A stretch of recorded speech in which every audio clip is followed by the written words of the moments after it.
Product selling is dead. Hi everyone, it's Canon Wing from Inspiration to Millions. Thank you for joining us in answering the question on every entrepreneur's mind, how to come out of nowhere. Today, we're going to discuss why it's by not selling your product or by not selling your service without selling people on your product's awesome features, right? We will discover what some of today's great brands learned the hard way. We're going to take any of that happening to our brand.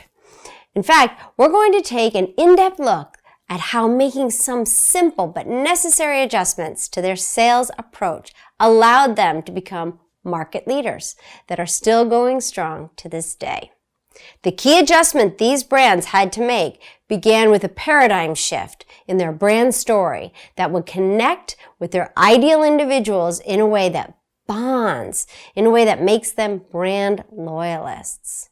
Want to know how to make that kind of connect that creates a customer for years and years? You simply stop selling your products on features or on the benefits of each feature and start selling a greater future. Or if you want to break it down to one simple thing you're selling, it's emotion. Today, products and services are bought, not sold. You don't go out and buy an iPhone because the salesperson tells you it's good. You buy it because you feel pride in owning an Apple product. Apple stands for excellence and amazing user experience. The brand gives you the status of a technology enthusiast, a denter in the universe, a creative genius bard, a loving individual, because that's the emotional impression their brand has sold to you.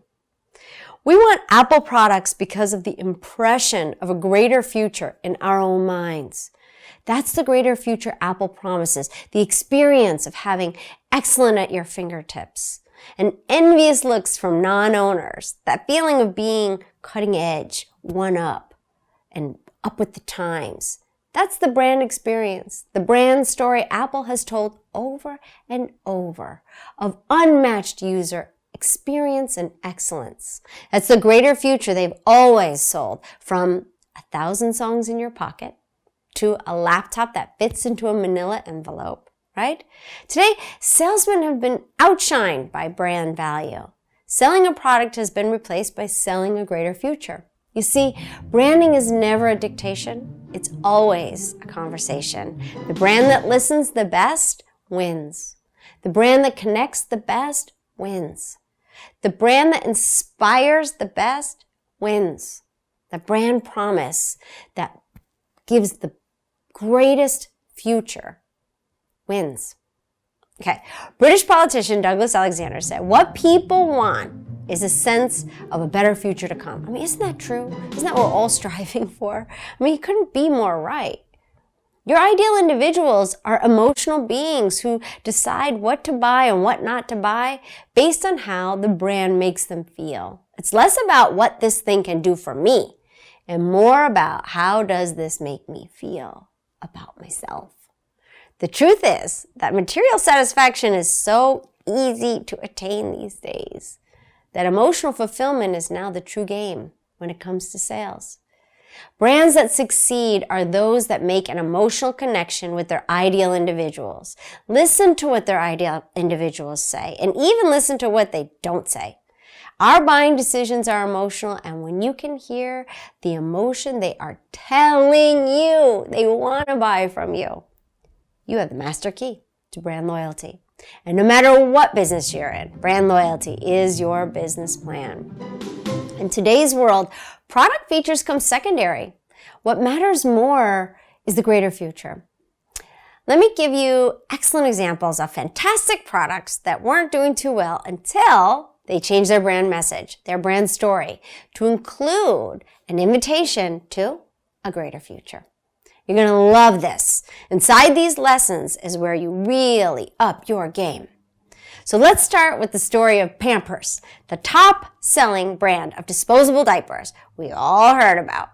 As successful as they are today, There was a time when Pampers was struggling to grow sales and Huggies was eating away at their market share. P&G, the parent company, couldn't understand why, because they knew, and all their lab tests revealed, that indeed their product was better. Pampers keeps babies' bottoms drier much more effectively than Huggies. And they pushed that feature, hard into their advertising. After an expensive marketing overhaul, which I want to spare you with, that's why I'm telling you this now. So they had this expensive marketing overhaul and a whole lot of listening to their ideal individuals. Pampers realized that a dry bottom wasn't what the parents were looking for after all. The most pressing concern was the well-being of their babies. Parents wanted their babies to sleep better so they would develop better and grow healthier. Okay, now we're on to some gold. Dry diapers did enable babies to sleep better. Once they shifted their brand story to the emotion their buyers actually wanted, Pampers sales skyrocketed. When they shifted their brand story from providing a superior product that kept babies' bottoms drier, it's the basic function of a diaper, right? To helping babies sleep better so they develop better, grow healthier, sales skyrocketed. Pampers shifted their brand messaging from being a product-centered to greater future-centric. And through the art of listening, you can too. Pampers brand leader Jim Stengel has this to say about it. Over time, the organization morphed from a narrow focus on product benefits to a broad focus on delighting moms and enhancing their babies' development. Delighting. There's a powerful emotion. They changed it gets better. Once they got onto this gold, right? Once they understood what the emotion was, what they really wanted, they got to put that in everything that they did, right? So they changed the names of their diaper sizes to reflect developmental stages of the baby, as well as to reflect the new improved brand story. And you can do this too. Design engineers were asked to focus more on comfort, fit, texture, rather than improving dryness, as sleeping was now the ultimate goal. Wow. Branding the greater future has a huge ROI that I want for you. This shift towards promising a greater future reflected in all aspects of Pampers decided to partner with the parents through their brand community and support their journey. Pampers corporate offices became kid-friendly. Why did it take them so long to figure this out? But in-house daycare services and maternity parking was added. They added tons of useful baby care information on their website. They promised a greater future in their brand story, and their ideal individuals connected with them, bonded with them on an emotional level. Want to hear some dollars and cents? Pampers global revenue grew from $3.4 billion in 1997 to $10 billion in 2001.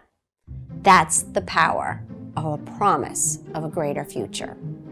Another brand that does a wonderful job of listening to the emotional needs to their ideal individuals is Tom's. Every time Tom sells a pair of shoes, an underprivileged child receives a new pair of shoes. Part of the profits from the sales of Tom's eyewear goes towards saving and restoring eyesight for people in underdeveloped countries. Tom's is involved in numerous other social activities that involve providing safe water and improving maternal health that makes childbirth safer in underdeveloped nations.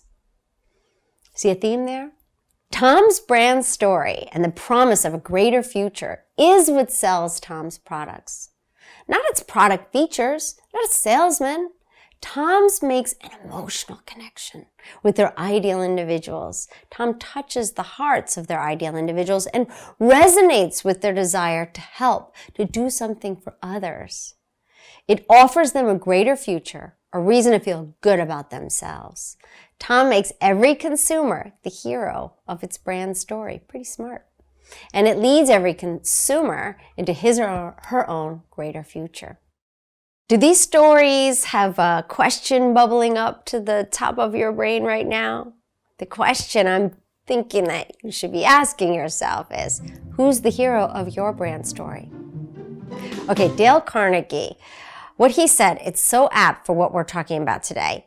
He said, happiness doesn't depend upon who you are or what you have.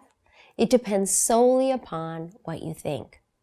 Ask yourself, does your brand story make the buyer the hero, or is your brand or product always featured as the hero? Does it promise your buyers a chance to step into a greater future for themselves? Or does it telegraph to people that they need your brand to swoop in and save the day? If you answer that your brand story makes you the hero, think about how you can change that. If you answer that your brand story makes the consumer the hero, think about how you can strengthen that message like Tom's did, like Pampers did. Work on the ability to keep your focus on your ideal individual's heroism rather than your own. Make that emotional connection. It's human nature that we are all walking around thinking about ourselves, our journey, our growth, right? What we're up to, how we're going to get there. So as a brand leader, it's your number one priority to help your ideal individuals meet their milestones. It's not your priority to make your brand look like the hero. Making your ideal individuals look and feel like the hero of their own story should be your aim at every level of your messaging. And here's the fun part. You're going to love this. When you help your ideal individuals meet their milestones, when you help them step into their greater future, you will too. Your brand will grow faster when you focus on service and less on self. You see, when we use a product that makes us feel like a hero in our lives, we tell everyone about it.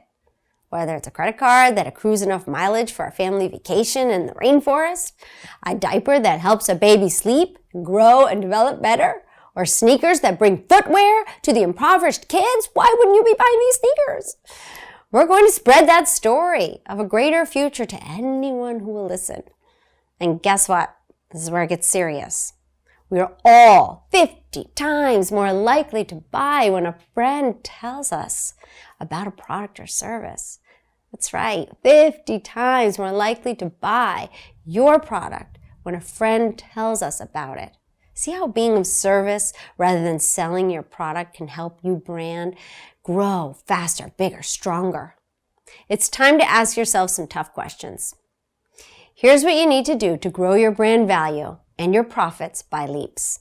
Ask yourself these two key questions. Number one, is your brand message primarily about the product features or about the greater future and making emotional connections? Number two, what business are you in? Are you in the business of selling diapers? Or are you in the business of helping parents raise healthy children? Are you in the business of selling sneakers? Or are you in the business of helping people stay fit? Prioritize long-term consumer relationships over short-term sales by being in the business of the greater future. Individuals who are emotionally connected to your brand are always more valuable to your growth. Emotionally connected customers equal brand loyalty, and whatever business you are in, brand loyalty is your business plan. So find the emotion, tell the story. Today, ideate one step you can take to shift your messaging to a brand story that makes a hero out of your ideal individual, makes them a promise of a greater future. Find the emotion behind their reason to buy. Tell a story that fulfills that emotional need, that inspires them to take action, to embrace your brand and come back to it again and again. Thank you all for joining me today. I hope you will find a way to tell your ideal individuals a story of overcoming their greatest fears, moving past their greatest hurdles toward a life with higher purpose, higher achievement, higher gain, higher pleasure. Help your customers be the hero of their own lives. And always remember my personal mantra for everlasting success. Love what you do and love how you do it. Thanks for watching. Don't miss out on a single thing. Subscribe below. And here's something else I think you'll love.